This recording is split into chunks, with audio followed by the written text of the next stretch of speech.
Okay.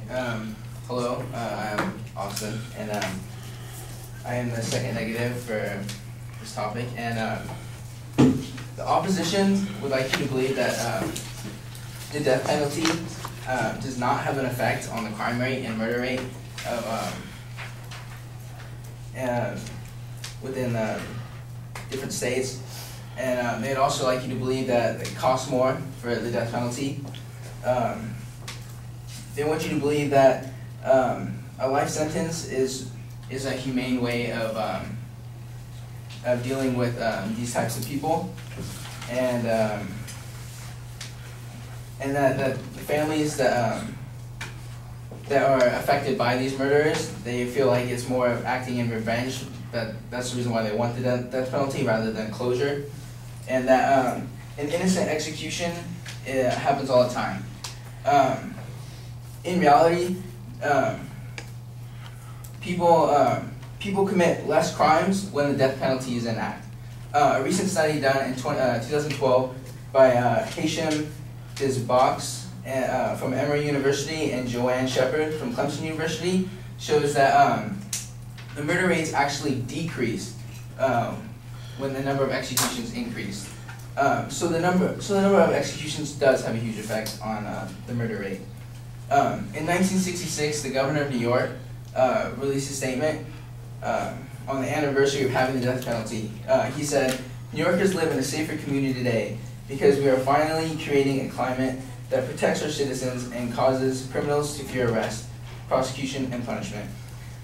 This has occurred in part because of the strong signal that the death penalty sent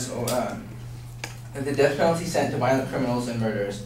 We won't accuse criminals, we will punish them. I sponsor the death penalty laws because of my firm conviction that it will act in a significant deterrent and provide true measure of justice and murders to the murder victims and loved ones.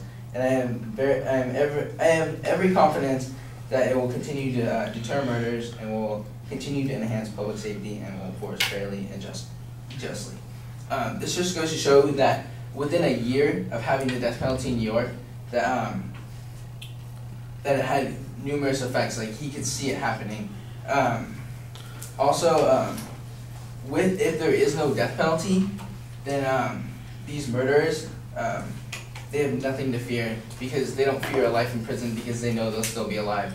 And with the death penalty there, that murder rate decreases because they know the consequences.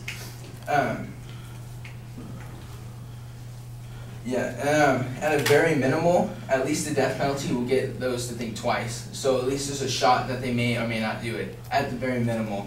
But that's just, like I said, at the minimal.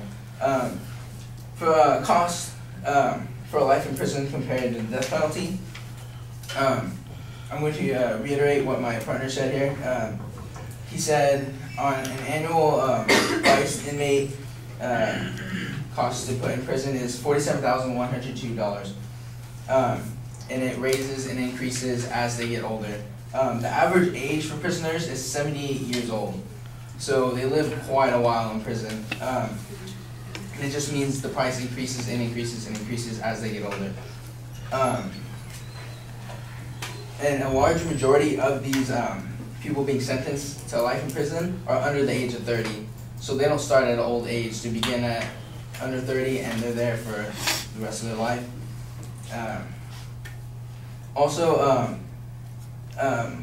My opponent said a life sentence is more humane, but in reality, it's pretty cruel and unusual punishment as well. A life sentence is they put an inmate in their cell and they leave them there for 23 out of the 24 hours of the day, and where they're cut off from interaction from other people, and where they're just left there until to rot until they die, pretty much.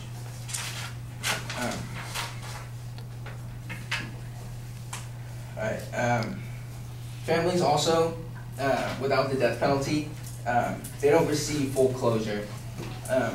The family members that are left behind and people affected, they're the ones who feel the pain, not the and they have it for the rest of their lives. It's impacted on them, and they believe it should be an eye for an eye. a criminal deserves, if a criminal is taking a life, he deserves to have his life taken. I'm going to read you an example of one of the guys who committed one of these crimes.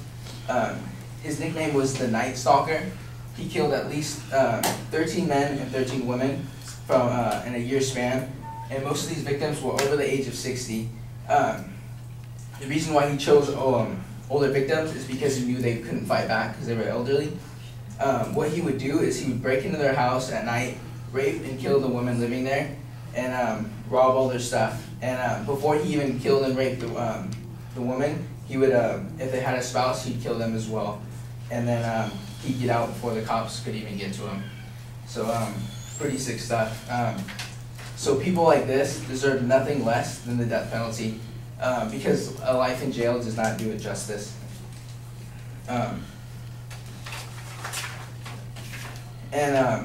Lastly, our opponents also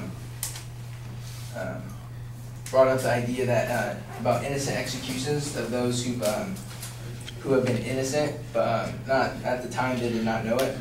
But there's no system of justice will ever be 100% correct because it relies on human testimony and proof.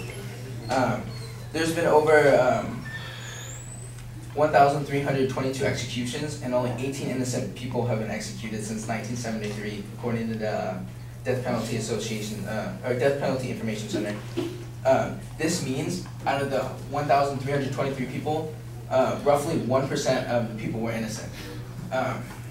This just goes to show you how rare of an occurrence it actually is, and due to our faulty legal system, there's no way of being 100% sure, but I think personally it's worth it because of these sick and cool things that these people do, and it's worth to make sure that they're put in place.